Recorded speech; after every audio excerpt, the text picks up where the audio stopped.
Hi, this is Mike Maloney, and in our very near future, probably this week, there are some rate cuts coming. You're going to see some emergency moves by the Federal Reserve, and also there's bullion shortages starting. Dealers are starting to run out of certain things. The U.S. Mint has run out of silver eagles. And so what's happening right now, even though the prices of gold and silver are dropping, the prices of physical are no longer dropping, and they may start increasing shortly. So getting right into it, like I said, the spot prices, that's the price of the paper futures contracts, which they can make an unlimited supply of. It's just an agreement. It's not gold and silver they're selling. It's an agreement to settle at a certain price or deliver, and they very rarely take deliveries. So gold and silver fell on Friday, and they've fallen just a little bit further, but that gold-silver ratio remains at an all-time historic high. In all of human history, silver has never been this undervalued compared to gold. No time in human history. Now, take a look at some of these stories real quick. Jim Rickards writes that eventually central banks will restore gold as currency benchmark. So that means a gold standard, and that means gold at astronomical prices from where it's at now, and then silver will give you leverage to that. Markets crashed below the 2007 highs despite trillions in global intervention. Oil prices collapse, and it isn't over yet. Now, this is good news and bad news. We're going into a deflation, and that's one of the things that oil prices are showing us. However, it'll make things easier if gasoline is cheaper and the cost of mining is cheaper, the cost of farming becomes cheaper because gasoline and diesel get cheaper. However, but there's a reverse side to that in that there are all these U.S. Fracking companies, shale oil, and that's a very high-priced oil. So all those companies are losing right now, and their stocks are going through the floor, and look for a bunch of those companies to get bailed out shortly in the future. Markets central to financial system, jittery despite Fed injections, Wall Street Journal. So the markets are not responding to what the Federal Reserve is doing. History says stock market unlikely to be rescued by emergency rate cuts. Coronavirus leads to Bank of Canada to make second emergency rate cut. So the world's central banks are being reactionary instead of anticipatory. So on the radar, David Brady says, depending on supply and demand in various locations and at individual brokers globally, we are seeing premiums for the purchase of physical gold and silver at 10 to 30% over spot futures prices. Gold physical market may be breaking free of the paper market finally. You know, this is exactly what happened in the crash of 2008. I remember, gold and silver. Gold went from $1,100 down to below $800, and silver crashed from $21 all the way down to, I believe, in the $8 range. But a friend of mine, went into his local dealer in Chicago, and they were selling 100-ounce bars at $18 per ounce. So it was 100% over the spot price, greater than 100%. And I saw silver eagles. I wish I had this presentation I had made in Florida on the day that the gold and silver actually bottomed and turned around. But when the price of silver was below $9, American silver eagles on eBay were selling for as much as $36 each. I can't find it now, but I had snapshotted these things, put them on my computer, made a presentation. Later on, my hard drive ground up, and I had found out that my backups were not working for the last 3 months, these automated backups, and I lost 3 months of my life. But Jim Rickards says normally when an arbitrage opportunity opens up, say between the spread of physical and paper gold, the arbs close it quickly because it's easy money. In a crisis, that may not happen because a cash shortage and counterparty risk dominate the ARB math. This is where we are now. So expect for things to start to get crazy here.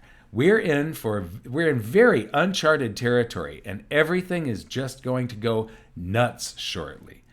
So I want to know if you'd like me to include a short retail bullion update from time to time from goldsilver.com. Leave your comments below, and we'll get to that. I want to welcome the 1,952 new subscribers since our last video.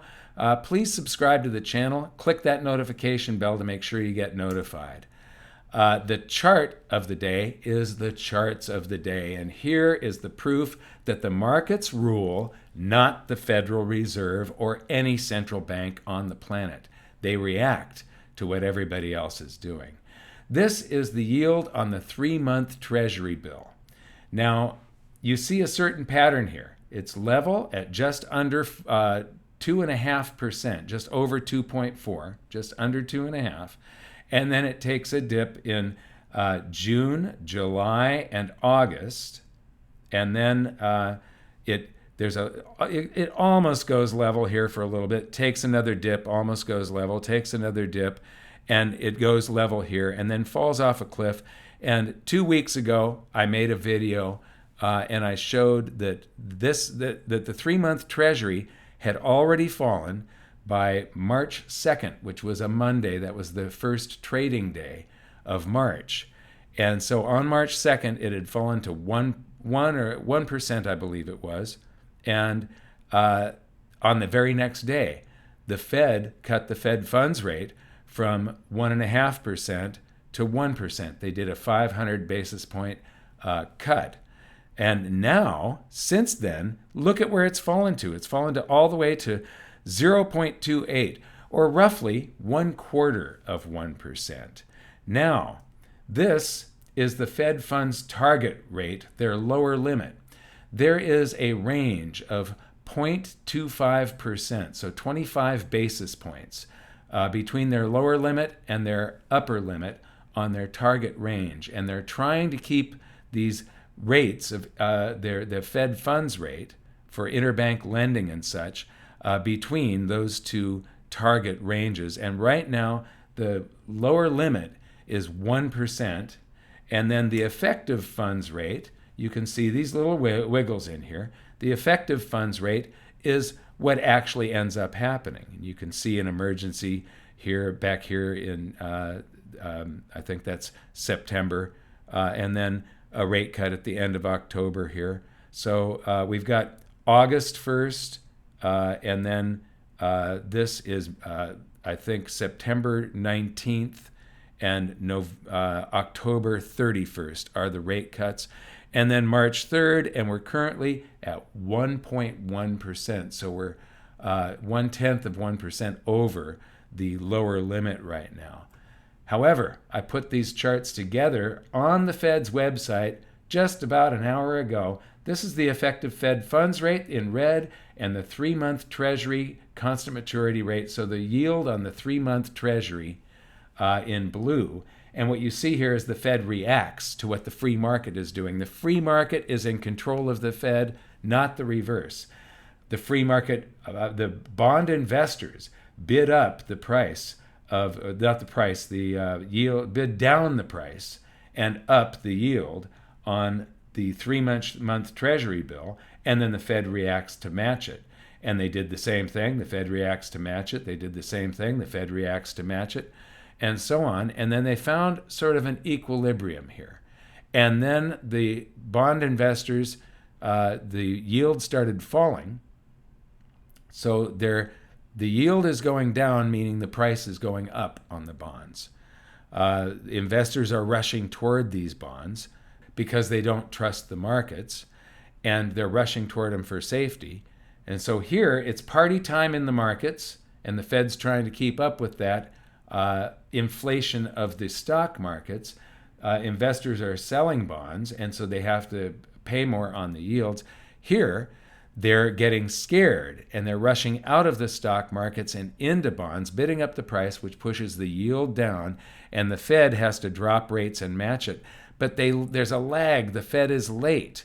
They're being controlled by the markets. And here they reached an equilibrium until just a few weeks ago when rates started to fall, and then they really plunged the last couple of days of February.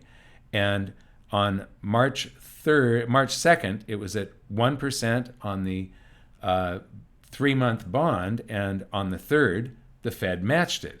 Well, look at where the rates are now. They're down at about 0.25%, like I said.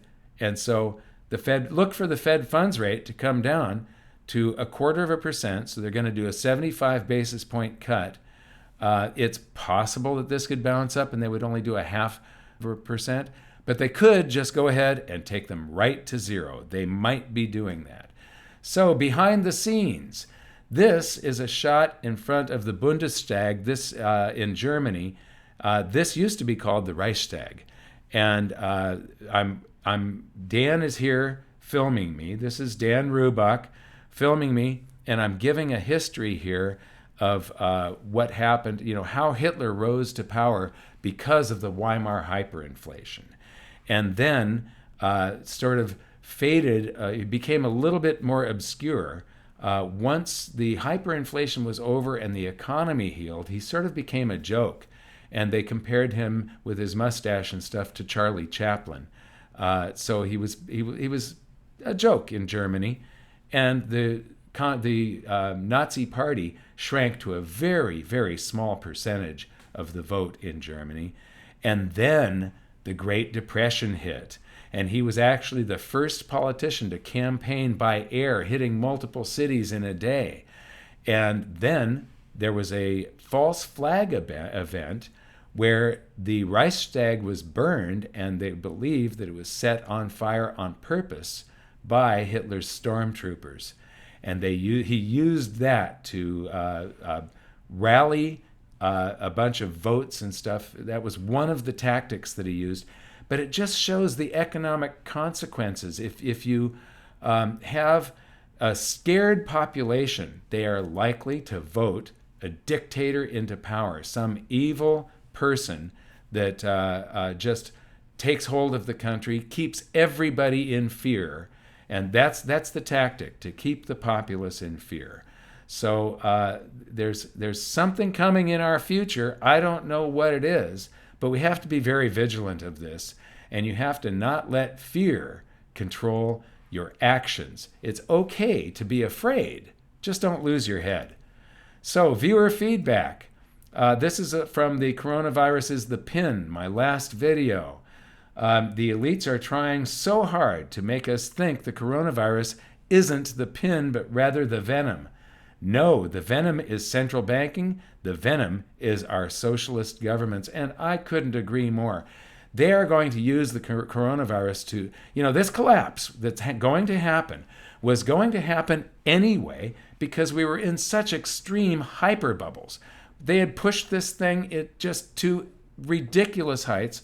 I'll show you that. It was in the book that I'm writing, but I'm going to be releasing it in some upcoming videos because that chapter of the book is becoming quickly outdated. I was hoping and praying the markets would stay up until the elections, but coronavirus is popping the bubble before the elections, and we are going into a crash. And the Federal Reserve and everybody, they're going to be pointing fingers at coronavirus and this and that, everybody but themselves. But everything that's going to happen is destined to happen, would have happened anyway. The next one, I'm a baby boomer. If I get helicopter money, it's going straight into silver. I need an SUV and a big screen TV like I need a hole in the head. And, there is going to be helicopter drops. Most people, though, aren't flush enough when they see their 401ks and stuff. And yes, they will be plowing it into gold and silver. And what do you think is going to happen to the prices of gold and silver when they do? When the government starts giving everybody $1,000 a month, $2,000 a month, when they start bailing out businesses to the tunes of billions and billions of dollars, you are going to see in this crash, they're not just going to be running deficits of $1 trillion. It's going to be $2, $3, $4, $5 trillion. The currency supply will end up doubling, tripling, quadrupling. It's going to happen fairly rapidly, but it's not going to lead to a hyperinflation at first. Again, watch episode 7 of Hidden Secrets of Money. I watched your money series. It's haunting how it's all happening exactly as you told. And this is actually based on my book, which was written 2005 to 2007. After listening to you and Peter for weeks, I moved all my money, it's actually currency, out of stocks 3 weeks before the downturn started. I saw the signs and knew it was coming. Thank you. Thank you for your comment. That's great. I'm glad I was able to help. Remember, you can't introduce a new system until you destroy the old one first. And that is what's happening. The old system is going to be just totally imploding. And last here, we've got, I'm in the process of a sale of my apartment in London. It's almost done. I will profit 500K, but don't trust the banks giving what's now going on with Deutsche right now. Some banks are in some very precarious positions, and I am worried personally about banks freezing up and bail-ins and bailouts happening. And so I keep some cash at home. I'm moving even more of what I've got into the bank into gold and silver, but I've been in sort of a cash poor position. How do I move this in gold, silver up sale? Oh, I think that's, how do I move this in gold and silver upon sale completion? Happy to talk to your team to work it out. Thanks. Well, we're sending you the email address to get in touch with our team. In the meantime, your metals remain extremely liquid if they're in a gold-silver storage account. If they're sitting in a Brinks vault where it's fully insured and you've got guys with guns guarding it, it's instantly saleable, and we can lock in a price, and we can have that currency back to you very quickly, usually within 2 to 4 days. There's things going on right now. It might take a little bit longer because everybody is slammed. Every dealer in the world is becoming slammed right now. So, Mike, did you buy more silver? You said you were if the price came down. I think you said around $14 mark. Yes, I did. And the price could fall further, and I will continue buying, but I don't think the spot price is, I don't think the retail price of physical metals is going to go down further. It's going to be the spot price. And so last we come to the quote of the day. Just a reminder, get a copy of my book. It's still pertinent. Everything that was in it is happening right now. The quote of the day, whenever you find yourself on the side of the majority, it's time to pause and reflect. Mark Twain. Thank you very much for listening. We'll see you next time.